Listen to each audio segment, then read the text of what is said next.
Okay, so this is just the first example in the conservation of momentum page questions. So example 1, we've got a railway engine of mass 800 kilograms traveling at 5 meters per second, collides with and becomes attached to a truck of mass 200 kilograms traveling at 2 meters per second. Calculate the speed of the truck and engine after the collision. This kind of an example is one where we would say that one object couples to the other object. Okay, so couples to means they become attached or they stick together basically, and it's a special name of this type of a collision. It's called a perfectly inelastic collision. You don't have to worry about that. You do need to be able to calculate it. So always, number 1, highlight the key points.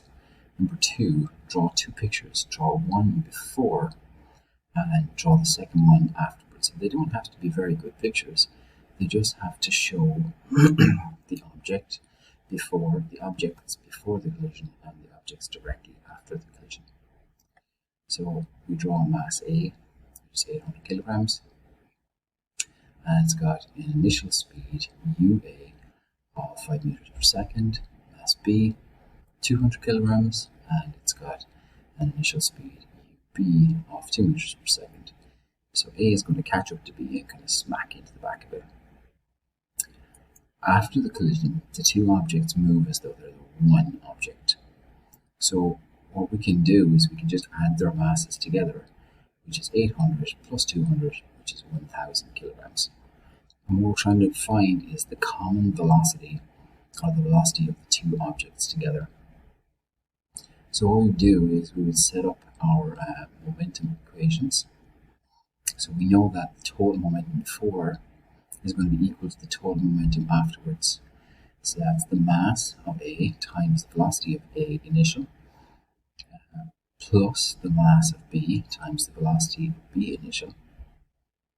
It's going to be equal to the total mass times the common velocity after the collision. So with that, we can start to plug in some numbers.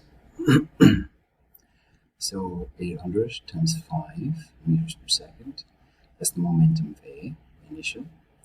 And then 200 times 2 meters per second, and that's the momentum of B initial. And the whole thing has to be equal to total mass, which is 1000 kilograms, times the velocity of the common velocity, if you like, or the final velocity of the whole thing together.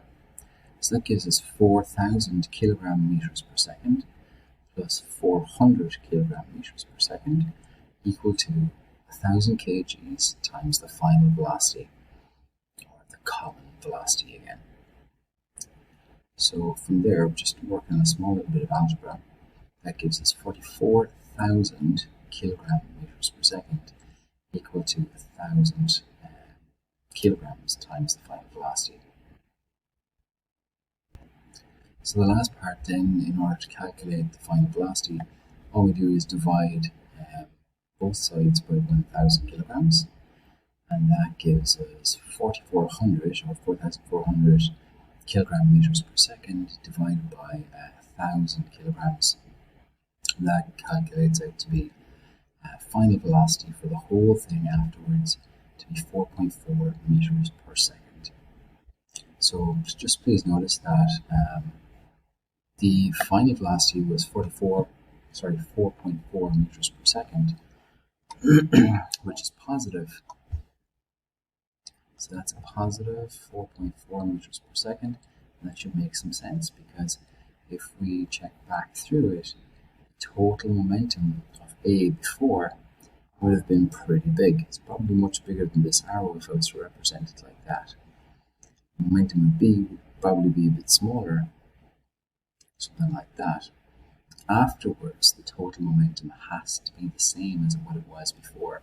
So it's the sum of that first pink arrow plus the second pink arrow, and that's our total momentum afterwards. Okay, so I'll do one or two more of these just as a